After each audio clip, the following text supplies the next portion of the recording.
Welcome back to our channel to a new blog. আশা করি তোমরা সকলে খুব ভালো আছো, আমরাও ভালো আছি। আজ রবিবার, তো আজকে আর কিন্নাহারের বাড়ি যাওয়া হয়নি, আমাদের এই বাড়িতেই আছি। মানে অনেকগুলো দিন পর রবিবারটা আমরা এই বাড়িতে কাটাচ্ছি। জেনারেলি আমরা কৃষ্ণনগর চলে যাই, কিন্নাহার চলে যাই রবিবার হলে। তো যাই হোক, আজকে দিনটা এখানেই কাটাচ্ছি, দেখি সারাদিন কি করি না করি। আজকে ভেবেছিলাম রবিবার দেরি করে ঘুম থেকে উঠবো, যা ইচ্ছা মানে একটু দেরি করে সব এটা ওটা করবো, কিন্তু আজই ঘুমটা 5:30টার সময় ভেঙে গেছে। তো ঘুম ভেঙে গেছে আর ঘুমাইনি। তো চলো আজকে দিনটা কি করি না করি সারাদিনটা তোমাদের সাথে শেয়ার করি। তো চলো দেখতে থাকো তাহলে।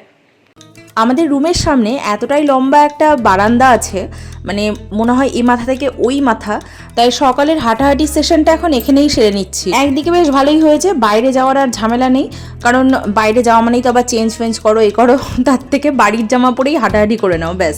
এরপর মর্নিং ড্রিঙ্কটা নিয়ে নিচ্ছি, আর এটার মধ্যে অনেক কিছু আছে, মানে অনেক কিছুর গুঁড়ো একসাথে আছে আর কি, যেমন জিরে, মৌরি, জোয়ান, এগুলো সমস্ত কিছু ড্রাই রোস্ট করে সেটাকে পাউডার ফর্ম করা আছে। তো সেটাই আমি গরম জলের সাথে খাই সকালে, তার মধ্যে একটু লেবু চিপে নিই মাঝে মাঝে, বা একটু আদা গ্রেট করে দিই, এটাতেও হয়। খুব একটা খেতে যে ভালো এটা এরকম নয়, তবে ওই আর কি ওষুধ ভেবে খেয়ে নিলেই হয়ে গেল এইরকম আর কি। তো এরপর ওর জন্য চা করে দিলাম। আজকে সব কিছু একটু বেশি সকাল সকাল হয়ে যাচ্ছে, মানে চাটাও অনেকটাই তাড়াতাড়ি খাওয়া হয়ে গেছে।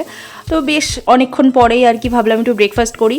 অন্যান্য দিন তো ও ব্রেকফাস্ট সেভাবে করে না, কারণ ডিরেক্ট ভাত খেয়ে স্কুলে চলে যায়, আর আমি ওটস খেয়ে। কিন্তু আজ ভাবলাম একটু অন্যরকম কিছু ব্রেকফাস্ট করি, সানডে বলে কথা। কি করব ভেবে মাথায় আসলো যে না, নুডলসই করি। অনেক রকম ভেজিস দেওয়া আছে এতে, বিট, গাজর, এছাড়া পেঁয়াজ টিয়াজ এসব তো আছেই, আর তারপর মটরশুঁটি এসবও দিয়েছিলাম। আর এটা আটা নুডলস ছিল, আর সাথে অনেক রকম ভেজিসও আছে, তাই জন্য খুব যে আনহেলদি এটা সেরকমও নয়। তো যাই হোক, এই সমস্ত কিছু দিয়ে আর অনেক রকম স্যালাড কেটে নিয়েছি, শসা, গাজর, বিট, এইসব। তো ফার্স্টে ভেবেছিলাম এটার সাথে ডিম সিদ্ধ করব, বসিয়েও দিয়েছিলাম প্রায়, তারপর কি মনে হলো না, ডিম সিদ্ধ করার দরকার নেই, ডিমটা এর মধ্যেই একটু হালকা ভেজে এতেই দিয়ে দিলাম। তো এরকম করে বেশি ভালো লাগে খেতে আমাদের দুজনেরই। তো এইভাবেই হয়ে গেল আজকে ব্রেকফাস্ট। একটা প্লেটেই নিয়ে নিয়েছি, এবার চটপট খাবো, তারপর ওরও একটু বাইরে কাজ আছে, বেরোবে, আমারও ঘরে টুকটাক কাজ আছে, তো চলো আগে তাড়াতাড়ি খেয়ে নিই। এদিকে দুপুরের রান্নাটা বসিয়ে দিয়েছি। আজকে রান্না করতে বেশ একটু ল্যাদি লাগছিল, ওই জন্য বসাবো করে প্রায় 12টা ওভার হয়ে গেছে। যদিও সকালে হেভি টিফিন হয়েছে, ওই জন্য আর অত বেশি খিদেও যে পেয়ে যাবে এরকম ব্যাপার নেই, ওই জন্য আর সেরকম বেশি একটু কিছু রান্না করবও না। আজকে শুধু ঝোল ভাত করব, মানে ইলিশ মাছের ঝোল, ওই কচু দিয়ে, আলু দিয়ে, বেগুন দিয়ে, ওই কালো জিরে ফোড়ন দিয়ে ঝোল করব, আর 2-1টা সিদ্ধ দেবে ভাতে, আর ইলিশ মাছ ভাজা। এই হচ্ছে আজকের মেনু। তো রান্নাটা ঝটপট করে নিলাম।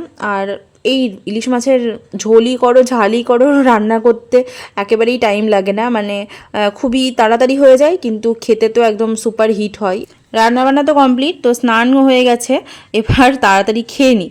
ওকে, তো খাওয়া দাওয়ার পর একটা জব্বর ঘুম হয়ে গেছে, তো ঘুম থেকে উঠে রেডি হয়ে গেছি, একটু বেরোবো দুজনে। অ্যাকচুয়ালি যাচ্ছি দুজনে ডিনারের জন্য, আর যেখানে যাচ্ছি সেখানে আগেও আমরা 2-3বার গেছি, কিন্তু তখন শেয়ার করা হয়নি, মানে ভিডিও করা হয়নি, তাই ভাবলাম আজ যখন যাচ্ছি তখন তো তোমাদের সাথে শেয়ার করতেই হবে। আর এটা হচ্ছে খড়িমাটি, বোলপুরেই। দিনের বেলা এটার সামনে দিয়ে গেলে এটা একরকম সুন্দর লাগে, আর রাত্রিবেলা গেলে এটা অন্যরকম একটা সুন্দর লাগে, মানে কেমন জানি চারিদিকটা একটু অন্ধকার অন্ধকার, আর এটা যেন একদম সাদা আর লাইটে একদম ফুটফুট করে চারিদিকটা, মানে সত্যি খুবই সুন্দর একটা প্রপার্টি। অ্যাকচুয়ালি এটা একটা হোটেল কাম রেস্টুরেন্ট, সমস্ত কিছু একসাথে। আর খাওয়া দাওয়া কীরকম সেটা তো ভেতরে গিয়ে তোমাদের সাথে দেখাবো, তার আগে বাইরেটাও তোমাদের সাথে একবার দেখিয়ে দিলাম বাইরেটা কেমন। চলো ভেতরে যাই, ঢুকে বাকিটা তোমাদের সাথে শেয়ার করি।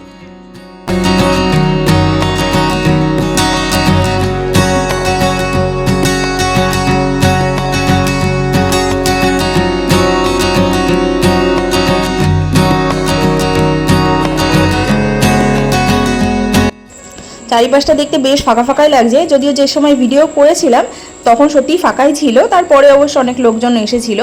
কিন্তু এটার অ্যাকচুয়ালি অনেকগুলো সেগমেন্ট আছে, যার যেখানে ইচ্ছা সেই দিকে বসে, আমরা অন্য দিকটাতে বসিনি, এই জায়গাটাতে বসেছি।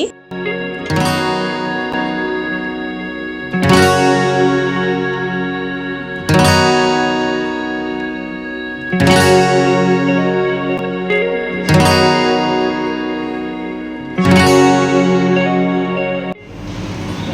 এখানে রাইসের রাইট করেছে, হ্যাঁ সব আছে। Mix fried rice. মেনু কার্ডটা দেখলাম অনেকক্ষণ ধরে ঠিকই, কিন্তু মেনু সিলেকশনের ব্যাপারে কোনো এক্সপেরিমেন্ট করতে চাইনি, কারণ একেই রাত হয়ে গেছে, কি খাবো না খাবো। ওই জন্য লাস্ট টাইম এসে যেটা অর্ডার করেছিলাম সেটাই অর্ডার করেছি, যেমন মিক্স ফ্রাইড রাইস আর গার্লিক চিকেন। অ্যাকচুয়ালি ফিশের কিছু আইটেম চেয়েছিলাম, মানে গার্লিক ফিশ হোক বা চিলি ফিশ, কিন্তু সেই সময় ফিশ অ্যাভেলেবেল ছিল না, ওই জন্য চিকেন দিয়েই সন্তুষ্ট হতে হলো। ফ্রাইড রাইসটা তোমরা ক্লোজলি দেখলে বুঝতে পারবে এটাতে প্রচুর চিংড়ি, ডিম, চিকেন এইসবে একদম ভরপুর ছিল, আর কিছু কিছু ভেজিস তো ছিলই, আর খেতেও দুর্দান্ত ছিল। তবে এটাতে মাটন আর মাশরুমটা মিসিং ছিল, যেহেতু মিক্সড তার সব কিছুই থাকা দরকার, কিন্তু এই দুটো ছিল না, যেটা কিনা আমরা খেতে খেতে আলোচনা করছিলাম যে আমাদের কৃষ্ণনগরের রান্নাবাড়ির রেস্টুরেন্টে যে মিক্সড ফ্রাইড রাইসটা করে সেটা আমাদের একদম বেস্ট লাগে, মানে আমাদের দুজনেরই ভীষণ প্রিয় সেটা, যদিও অনেক দিন ওখানে খাওয়া হয় না। তো যাই হোক, আমরা এক প্লেট করেই নিয়েছিলাম, কিন্তু বেশ অনেকটা পরিমাণে ছিল, মানে দুজনের জন্য একদম সাফিসিয়েন্ট ছিল। তো এরপর খাওয়া দাওয়ার পর বেরিয়ে গেছি। এটা হচ্ছে মানে হোটেলটার ভেতরের দিকটা, যেটাও দেখতে অসাধারণ। চলো তোমাদের সাথে একবার শেয়ার করি ভালো করে।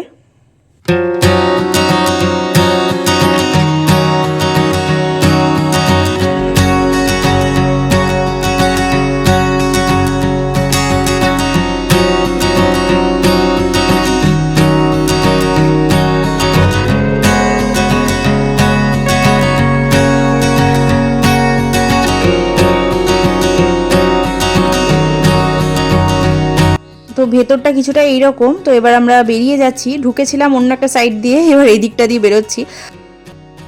এখানে অ্যাকচুয়ালি বাইরেও সিটিং অ্যারেঞ্জমেন্টস আছে এদের, আর নেক্সট কোনো দিন যদি সকালের দিকে বা দুপুরের দিকে আসি তোমাদের সাথে সেই বাইরের দিকটা শেয়ার করব।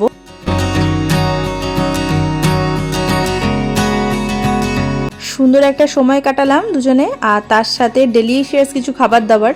এবার আমাদের বাড়ি যাওয়ার পালা, বেশ অনেকটা কিন্তু রাত হলো। তো ভিডিওটা কেমন লাগলো তোমরা অবশ্যই জানিও, ভালো লাগলে চ্যানেলটি সাবস্ক্রাইব করো আর ভিডিওটাকে লাইক করো।